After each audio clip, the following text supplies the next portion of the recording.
Alright, so hi, good morning. My name is Maureen Olubro-Keke, and I'm here today to present and to make a presentation on the analysis of Nigerian 2025 budget framework, focusing on the key macroeconomic assumptions, revenue and expenditure structure, and finally the sustainability and policy implications of these fiscal choices. Now, the goal of this presentation is to break down everything in the simplest way possible so we can all understand what these numbers actually mean for the Nigerian economy. So let's begin with the key macroeconomic assumptions. The first one is the oil benchmark. This means that the government is planning its revenue based on the assumption that the crude oil will sell at around $75 per barrel in the year 2025. Now, this price is a reasonable midpoint. It's at a reasonable midpoint, but however, oil prices are very unpredictable because in 1 month, global prices could jump because of geopolitical tensions, and in the next month it falls due to oversupply.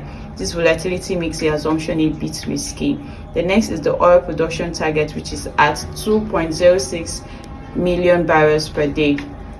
Now, this is a bit challenging because Nigeria has struggled to produce at a target or at this target in recent years due to issues like pipeline vandalizing, theft and underinvestment. For example, in the year 2023, we produced below 1.4 million barrels per year. So targeting 2.06 million barrels per day is quite optimistic.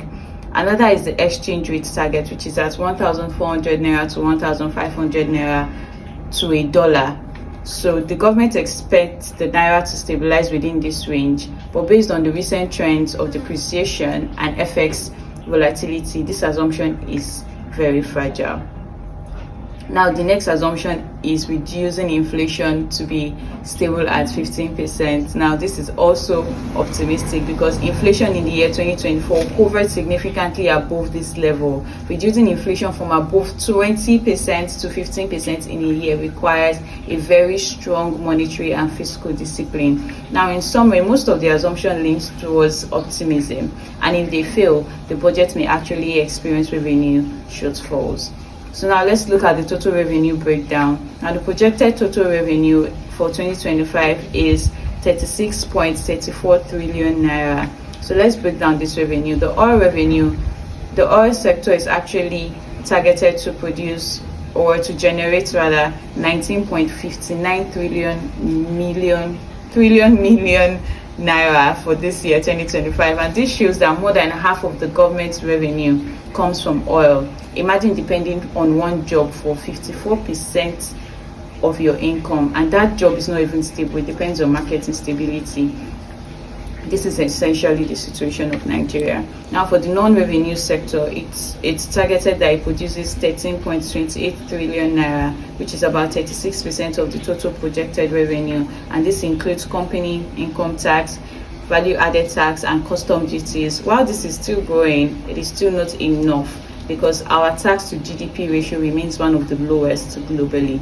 Independent revenue is set to generate 3.46 trillion naira this year, and that is about 9.5%. Now, these are revenues from government agencies and state-owned enterprises. But however, many state-owned enterprises are not transparent because some remit very little compared to what they earn.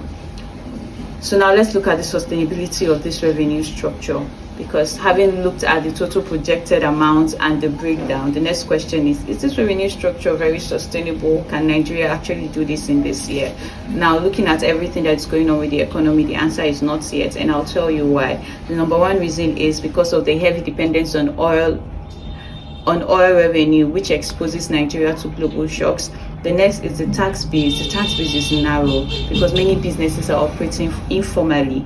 The next is that tax compliance is low, meaning that people and companies do not actually comply. They don't pay their tax when it's due. And the next is debt servicing, which is taking a large share of the revenue, reducing fiscal flexibility. Okay, so now let's look at the domestic revenue mobilization reforms. How can we actually grow more revenue aside from oil? Now, to fix revenue weaknesses, several reforms are proposed, and the first one is to strengthen FIRS and customs. FIRS is Federal Inland Revenue Service, and we can do this by improving digital systems and enforcement to increase compliance. And an example is using invoicing and automated customs checks to reduce human interference and corruption. The next is rationalizing tax exemptions. So many companies currently enjoy unnecessary exemptions. Removing this can boost government revenue. The next is boosting state-owned enterprise remittance. Government-owned enterprise must remit more earnings. They have to be more transparent enough and actually remit more earnings and operate transparently. Now, the next is expanding the formal economy. Encouraging small businesses to register and pay taxes broadens the tax base. The next is strengthening public financial management. This reduces leakages. In other words, plugging the holes that cause money to disappear. These reforms are not just suggestions, they are essential if Nigeria wants a stable revenue. Now let's look at the expenditure breakdown for the year 2025. The total expenditure for the year 2025, according to the document, is projected to be at around 49.74 trillion naira. And here is how it's divided. Capital expenditure is given 16.48 trillion naira, and that is about 34.4% of the whole money. And this includes spending on roads, on schools, on hospitals and infrastructure. Capital expenditure is good because it helps in long-term economic growth. Now the next is on recurrent expenditure, and this handles salaries, overheads, running government operations. Now recurrent spending is necessary, but it should not dominate the budget. It shouldn't be this high. Now the next is debt servicing. So net debt servicing is given 15.9 trillion naira, and that is about 32% of the entire budget for expenditure.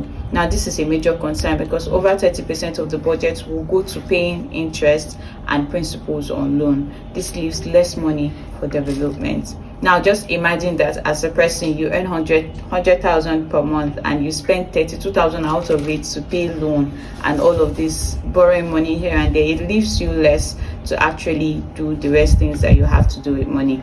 Now the key issue here is debt servicing, because debt servicing is crowding out investment because we don't have much more money. Now let's look at capital versus recurrent assessment. Although capital expenditure is sizable on paper, Nigeria has a history of poor implementation. Many projects started and never completed. Inflation and exchange rate pressures mean the real purchasing power of the budget is lower. Also, budget services takes away funds that could support long-term growth. Now let's compare the year 2025 budget with that of 2023 and 2024. So comparing these two, we see a positive trend, and that is on nominal capital spending. The nominal capital spending has increased, but inflation erodes the real value. Foreign exchange depreciation makes imported materials more expensive. Now we have rising debts. Debt servicing continues to grow faster than revenue, and this suggests a fiscal imbalance that must be addressed before it leads to long-term instability. Now, conclusion and policy implementation, or implications rather. In conclusion, budget assumptions are optimistic. The risks exist in oil production, exchange rate stability, and inflation. Revenue diversification is still limited. Nigeria must reduce dependence on oil and expand its non-oil revenue sector. Now, capital spending is a positive step, but implementation and real value are threatened by inflation and debt.